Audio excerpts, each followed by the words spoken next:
하겠습니다. 우리 모두 불체포 특권 포기 서약서에 서명할 것을 제안합니다.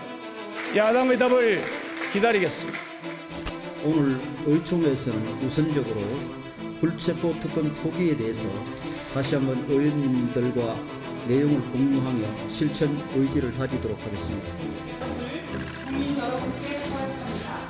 2023년 6월 10일 이재명 대표에게 다시 제안합니다.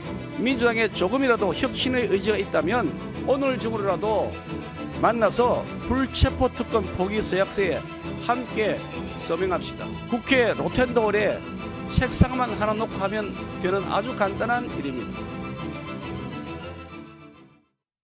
자, 여기 또 다른 여야의 공방이 있습니다. 바로 불체포 특권 포기와 관련한 건데요. 영상에서 보셨듯이 국민의힘 소속 의원 67명이 불체포 특권 포기 서약서에 서명을 하면서 민주당을 압박하고 있습니다. 이현종 의원님. 네. 어제 의원총회에 68명 참석했는데 이제 한 명 빼고 67명이 서약을 했어요. 김웅 의원만 이제 서약을 안 했는데 헌법상 권리다 이렇게 얘기를 했거든요. 그렇다면 지금 민주당 아직 국민의힘에서 아직 서약 안 하신 의원들이 있으니까 내부에서 이거 다 100% 따르겠다라는 그런 분위기는 좀 아니지 않나요? 그러면 그렇죠. 이게 이제 개인의 어떤 결정의 문제니까. 근데 저는 김웅 의원이 헌법상 권리라고 이야기하는데 이게 권리가 아닙니다. 특권입니다. 국민들은 못 누리잖아요, 이거를. 국회의원들만 누리는 특권이잖아요. 네. 국회의원들한테만 부여한 헌법적인 부여한 특권이지 그게 왜 권리입니까? 저는 그런 말이 다 잘못됐다는 생각이 들고. 자, 그리고 지난번 정치개혁 이야기 나올 때마다 항상 나온 이야기가 바로 이 불체포 특권에 대한 면책 특권을 포기하겠다는 이야기를 많이 했습니다. 네네. 말로 많이 했고 이재명 대표도 지난 선거 과정 그리고 또 지난 국정감사장에서 본인이 직접 말을 했지 않습니까? 네. 그래서 국회 원내교섭단체위원회 이야기를 했고. 근데 문제는 본인이 그렇게 이야기했음에도 불구하고 약속을 안 지켰거든요. 상황이 바뀌었다 그러면서 안 지켰거든요. 근데 이번에는 했습니다. 그러니까 이제 지금 국민의힘 입장에서는 그런 말로 하지 말고 그냥 서명으로 남기시다라는 이야기예요.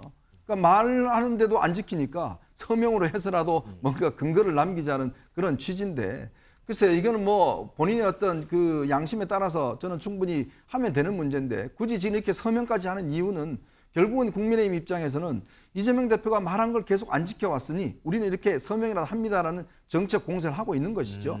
또 지금 이 민주당 내에서도 이재명 대표가 포기선을 하니까 바로 이 송갑석 최고위나 아니 그거는 이재명 대표 혼자만의 이야기고 우리는 아니다라고 또 하고 있다 보니 이 문제를 어떤 정치적인 좀 공세에 그런 어떤 고삐를 잡기 위한 저는 소재로 삼고 있는 것이 아닌가 그렇게 봅니다.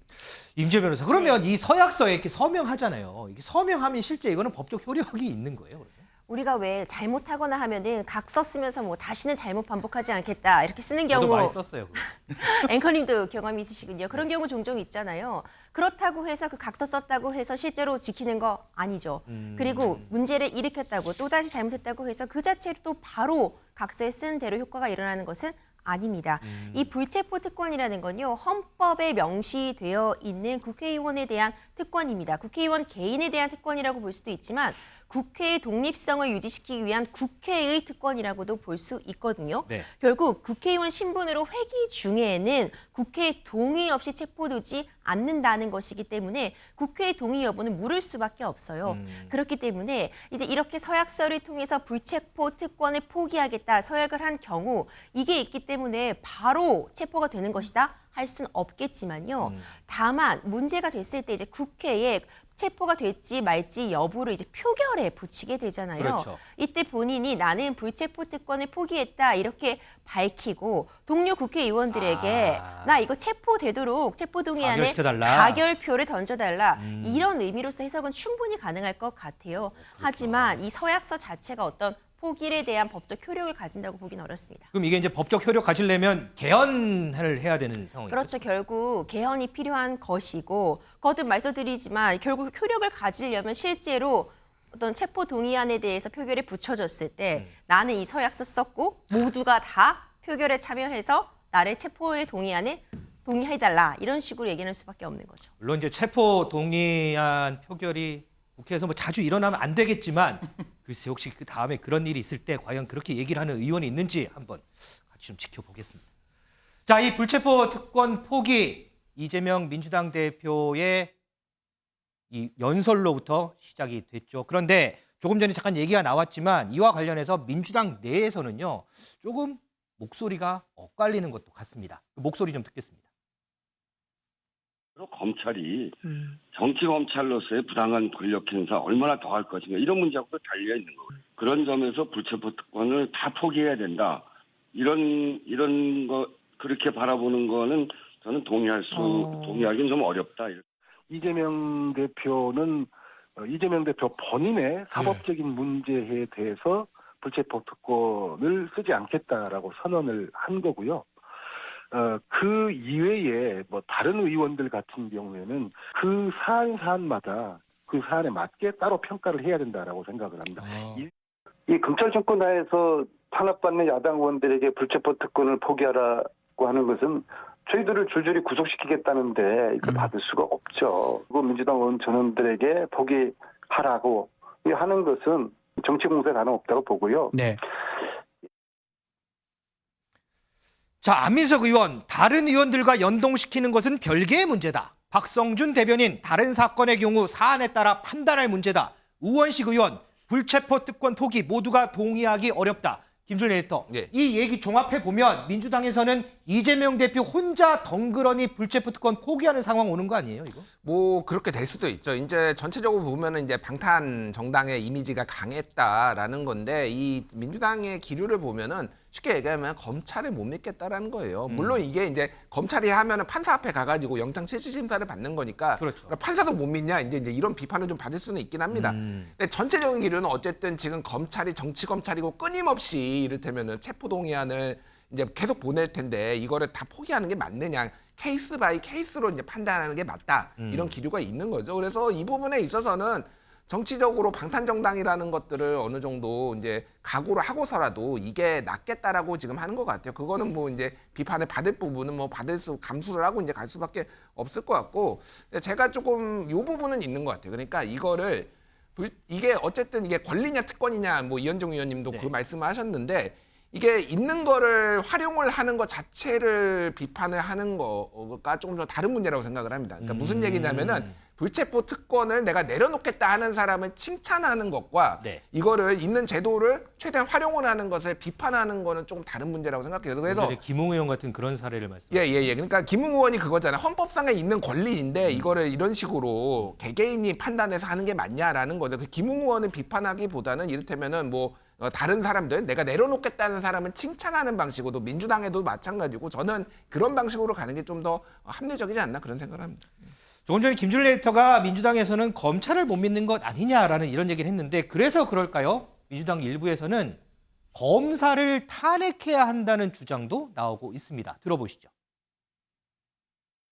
이런 정치 검사들, 특수부 검사들 사건을 조작하고 증거를 조작하고 변호사로부터 룸사롱의 향응 접대를 받고 이런 검사들이 버젓이 검사 생활을 하고 있습니다. 대표적으로 몇 사람을 반드시 이번 기회에 탄핵 소출을 하지 않으면 다음 총선에서 민주당이 과반수 의석을 달라고 할 명분이 없을 것입니다. 장가희 기자. 그런데 이게 주장만이 아니고 실제로 일부 의원들이 검사 탄핵 위한 뭐 소추안 발의 준비 중이다 이런 얘기도 들리던데요. 네, 그렇습니다. 당내 강경파를 중심으로 해서 검사 탄핵을 추진하는 건데요. 정치권에 따르면 민주당 내 강경파 철험회 소속 김용민 의원 등은 최근 이 라임 사건의 주범인 김봉현 전 스타모빌리티 회장에게 술접대를 받은 검사 3명과 또 간첩 조작 사건의 피해자 유우성 씨를 보복 기소한 검사 1명 등 총 4명에 대한 탄핵 소추안 발의에 착수를 했습니다.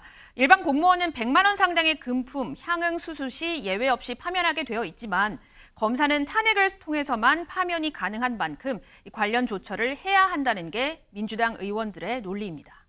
승재현 의원, 그러면 실제로 검사들이 탄핵될 가능성이 있어요, 근데? 탄핵이라는 게 법치의 용어가 아니거든요. 정치의 용어거든요. 되게 무서운 단어 중에 임피치먼트라고 탄핵이라는 게 정치적으로 중대한 어떤 문제가 있을 때 그 정치인이 대통령도 탄핵할 수 있고 지금 법적으로 해결할 수 없는 굉장히 고위직들을 국회에서 판단을 하겠다는 건데 우리나라는 미국과 달라요.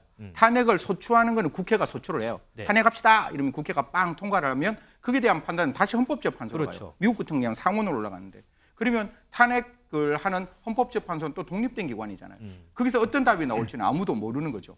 그러면 탄핵을 하겠다고 이야기했을 때 탄핵이 안 됐을 때 노무현 대통령 때 그 탄핵이 안 되는 바람에 그 노무현 대통령을 따랐던 분들이 다 국회의원으로 당선되는 그런 어떤 시기가 좀 있었습니다. 네네. 지금도 똑같은 거죠.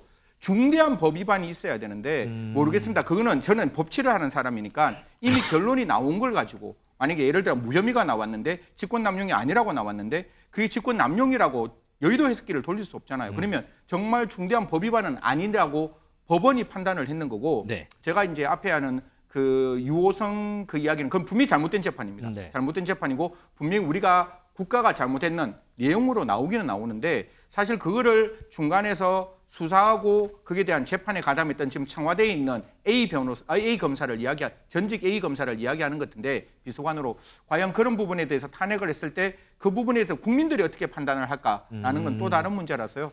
탄핵은 그냥 법치의 용어가 아니라 국회가 이야기할 수 있는 정치의 용어니까요. 정말 하고자 한다면 당연히 해야 되겠죠. 아까 김준일 그 에디터 말씀대로 아니 뭐 있는 권리 행사하는 건 누가 맡겠습니까? 하지만 그 국회가 있을 때는 정무적 판단 반드시 필요할 것이라는 말씀드리겠습니다. 알겠습니다.